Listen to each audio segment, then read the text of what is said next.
श्रीराम समर्थ. देह हा परमार्थाचे साधन समजावा. संतांचे काम तुम्हाला देहबुद्धीपासून सोडवणे हे आहे.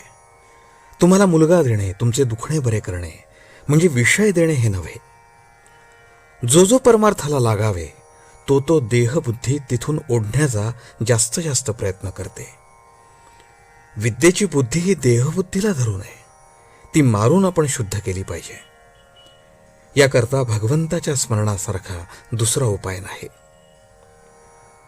कुत्रा हा आपल्याला रात्रीच्या पहाऱ्यासाठी उपयोगी पडतो, पण तो कितीही चांगला आणि उपयोगी असला तरी आपण त्याला पानात जेवायला घेऊन बसत नाही. त्याप्रमाणे देहाचे आतल्या खोबऱ्याच्या रक्षणाकरता ज्याप्रमाणे करवंटी, त्याप्रमाणे देहाला परमार्थाकरता साधन मानावे. पण मनुष्य हा देहच मी आहे असे मानून व्यवहार करतो. वास्तविक आपण देहापासून निराळे आहोत असे पदोपदी दाखवत असतो. माझा हात, माझा पाय, माझा डोळा, माझे मन, फार काय माझा जीव असेही म्हणतो, पण वागतो मात्र मी तोच आहे असे समजून. देहाशी संबंध जास्त येईल असेच आपण भगवंताजवळ मागतो, असे न करावे. आपल्या देहावरचे प्रेम कमी होण्यासाठी दुसऱ्यावर प्रेम करायला लागावे. प्रेम बसायला आपल्याला आपल्यासारखाच देहधारी लागतो. कुत्रे रडत असले तरी आपल्याला नाही वाईट वाटत, पण एखादे लहान मूल रडत असले तर वाईट वाटते. देवावर प्रेम करायला देवाला आपल्यासारखाच देहधारी कल्पावा लागतो. म्हणून आपल्या देहावरचे प्रेम कमी व्हायला, देहबुद्धी कमी व्हायला सगुण मूर्तीचे, सद्गुरूचे ध्यान करावे लागते.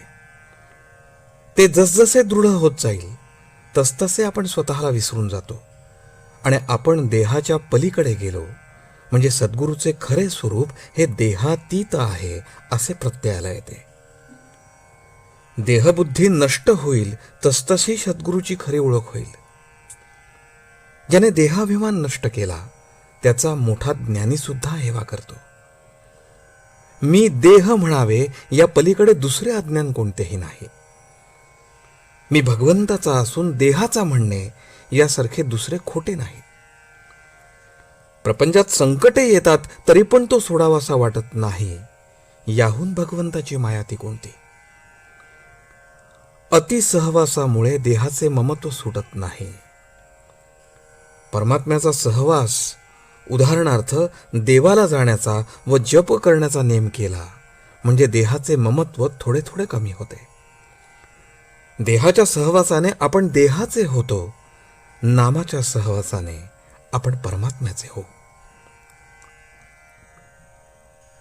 आजचे बोधवचन. भगवंताच्या स्मरणामध्ये देहबुद्धीचे मरण आहे.